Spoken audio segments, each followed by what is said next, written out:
Europe 1 Sport, tout le sport est sur Europe 1. Céline Géraud. 250 km/h au volant d'une voiture sur un circuit, c'est déjà une expérience éprouvante, mais 250 km/h sur des skis, c'est carrément époustouflant. Alors cette semaine, les 25 skieurs les plus rapides du monde vont s'affronter à Vars, c'est dans les Hautes-Alpes, à l'occasion des Speed Masters. Et ce soir dans Europe 1 Sport, Simon Billy, champion du monde de la discipline, est avec nous. Bonsoir Simon. Bonsoir. Alors merci de nous accorder quelques minutes. Alors cette semaine, je le disais, vous allez tenter de conserver votre titre, mais aussi de battre le record du monde actuellement détenu par l'Italien Ivan Origone, 254,958 km/h. C'est un sacré challenge. Ouais, c'est un sacré challenge. Voilà, la nature nous a donné les conditions. On sent que ça va le faire. On a 2-3 jours qui arrivent qui vont être décisifs. C'est des conditions records qui sont très rares. C'est des records qu'on rencontre de temps en temps et c'est vraiment le rêve que j'ai depuis que je suis gamin. Donc je me prépare à bloc pour cette journée-là. Alors pour nos auditeurs, pour commencer, qui sont néophytes, est-ce que vous pouvez nous expliquer en quelques mots les spécificités du ski de vitesse par rapport au ski classique, la tenue, la discipline? Le ski de vitesse, c'est pas compliqué. C'est une ligne droite, on part d'un point A à un point B. L'objectif, c'est d'être le plus rapide possible. Le record du monde, voilà, vous l'avez dit, est à 254 km/h. Et pour ce faire, on a des combinaisons en latex ultra profilées qui sont taillées sur mesure en fonction de notre morphologie, en fonction de notre position. On a des casques profilés, des ailerons, des bâtons, des skis qui mesurent 2,38 m. Et tout ce matériel est développé en soufflerie avec des ingénieurs. Tout ça pour optimiser l'aérodynamique du skieur. Ouais. Et les skis, donc 2,38 m, ça paraît énorme. Le poids des deux skis, c'est quoi ? Une paire de skis fait 14 kilos à peu près. Ah oui, donc du coup vous êtes extrêmement stable sur la neige, mais après effectivement chaque détail compte. Les gants aussi sont sur mesure avec des spécificités. L'idée c'est qu'il y ait le moins d'appel d'air possible. Exactement, moi j'ai une combinaison particulière que j'ai développée avec mon sponsor sur Annecy. Et en fait les gants sont englobés dans la combinaison, j'ai absolument pas de plis. L'objectif, voilà, c'est d'être le plus aéro possible, essayer de gommer toutes les petites aspérités à l'air, donc au niveau des chaussures, des ailerons, du casque, de la combi, des gants, tout ça, c'est vraiment travaillé au millimètre. Tout est calé pour aller le plus vite possible. Dans cette pente vertigineuse, on va en parler dans quelques instants. On est avec Simon Billy sur Europe 1 ce soir, champion du monde de ski de vitesse qui va tenter de battre un record du monde de déglingo, 255 km/h. Alors le ski de vitesse, c'est aussi le seul sport non motorisé qui permet de passer de 0 à 200 km/h en moins de 6 secondes, soit une accélération équivalente à celle d'une Formule 1. C'est dingue. Je suis pas extrêmement calé en voiture, mais je sais qu'on accélère fort. Alors après, on a la chance d'avoir la piste de Vars qui nous permet de faire ça. Il y a 98% de pente au départ. 98% de pente. Attends, on va s'arrêter juste 2 secondes là-dessus, parce que les images sont impressionnantes. Mais pour nos auditeurs qui nous écoutent, faut imaginer, en fait, c'est genre, on bascule dans le vide, en fait. Ouais, c'est un mur sur les premiers 100-200 mètres. C'est vraiment un mur. Du coup, il faut être capable d'encaisser cette accélération et la vitesse. Mais quand on accélère, nous, en vitesse, c'est pas du tout comme la sensation que vous pouvez retrouver en voiture ou dans un manège. Vous êtes collé au siège parce que vous avez à l'extérieur, voilà, un objet qui se déplace. Nous, c'est simplement le corps qui se déplace dans l'espace et dans le temps. Et au final, l'accélération est très fluide. Donc ça va vite, rapidement, mais c'est ultra fluide. Ah d'accord, très bien, vous avez sans doute désamorcé plein de peurs, des gens terrorisés qui nous écoutent, parce que c'est un peu comme on va dire la Strive à Kritzbühel pour les descendeurs ou la vague de Tiyupu pour les surfeurs, c'est vraiment un Everest. Ouais. Et justement, en quoi cette piste, donc c'est la piste de Chabrières sur les hauteurs de Vars, est-elle vraiment faite pour votre discipline ? Elle est faite pour notre discipline parce que c'est un don de la nature. On a la chance d'avoir cette piste ici. Elle est vertigineuse. Comme je disais, l'accélération au départ, de par les mensurations de la piste, font qu'on va très très vite.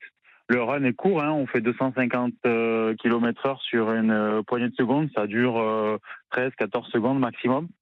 Donc, c'est très court. On a la chance d'avoir cette piste et aujourd'hui, la station la prépare à fond. La performance passe aussi par la préparation de la piste et on a la chance d'avoir un dameur et la Société des remontées mécaniques qui font un travail extraordinaire. Il n'y aurait pas de record sans eux. Mm-hmm. Donc voilà, c'est 50% le skieur, 50% la piste. Et aujourd'hui, on a la chance d'avoir tout se met en place, tout est au vert, tous les voyants sont allumés. Et comme je disais, c'est très rare. Donc on est excité, mais il y a aussi pas mal de pression. Et puis partir d'en haut de Chabrières, Ouais, c'est un défi parce que la piste impressionne, elle fait peur et il faut réussir à la dompter. Alors justement, les sensations, la vitesse, l'adrénaline, la peur, dans quel état vous êtes quand vous vous élancez du sommet de la piste? Vous êtes dans votre bulle ou c'est Ouais. la visibilité de la ligne rouge au bout qui vous attire? Enfin, comment ça se passe si on devait être avec On vous à est l'intérieur de vous? quand je pars en haut au départ pour un record dans Haute-Chabrière, je suis dans ma bulle. La veille, le matin, il y a pas mal de peur, de stress, tout ça qui se mêle un petit peu, mais quand on a les skis dans le vide, on s'est tellement préparé physiquement, techniquement et mentalement qu'on est prêt, on sait ce qu'on a à faire. Et en fait, voilà, tout ça s'évapore, on est dans notre bulle, on a juste à s'élancer du sommet et tout se met en place petit à petit. Et quand je suis à cette vitesse-là, moi j'ai la sensation que le temps s'arrête. Il y a juste le corps qui se déplace dans le temps et dans l'espace. C'est ultra grisant comme feeling. Et voilà, après il faut tenir jusqu'au trait rouge. C'est un défi parce que ça va vite, c'est quand même engagé.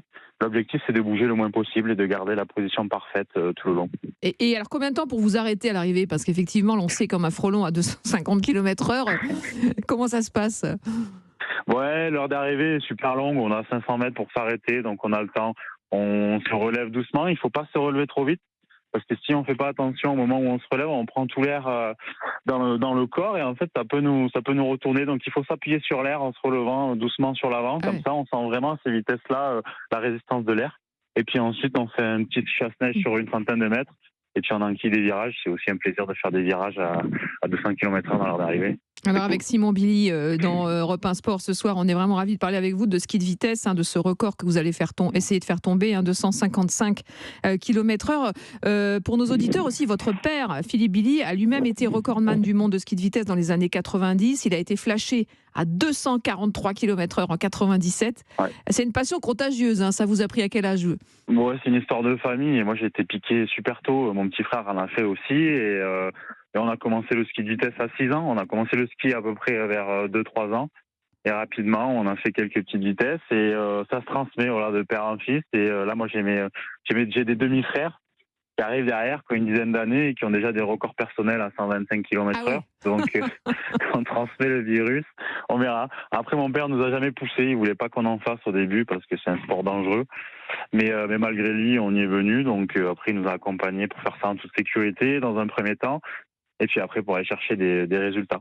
Ouais, c'est Donc votre aujourd'hui, le papa, il a la casquette de de coach. coach aussi en plus. Ouais, c'est Ouais. drôle. Et puis, c'est comme vous le dites, ça doit être dans vos gènes, dans votre ADN, je pense, cette passion pour la Ouais. vitesse. Alors, j'allais dire des mois de préparation pour une course de quoi? De 15, 13, 17 secondes peut-être? 14 secondes. Ouais. Ouais, comme les coureurs, finalement, les sprinteurs qui font le 100 mètres. Comment est-ce qu'on se prépare à ça? On travaille évidemment beaucoup les positions, mais les jambes, enfin, comment est-ce que vous optimisez au maximum votre préparation?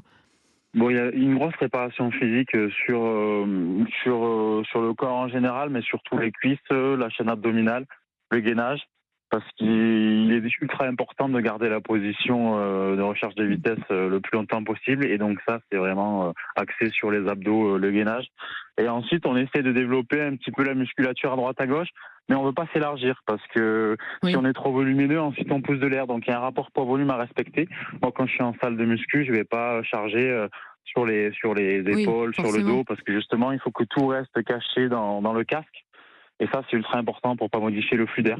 Et la Donc préparation on veille mentale? à ça.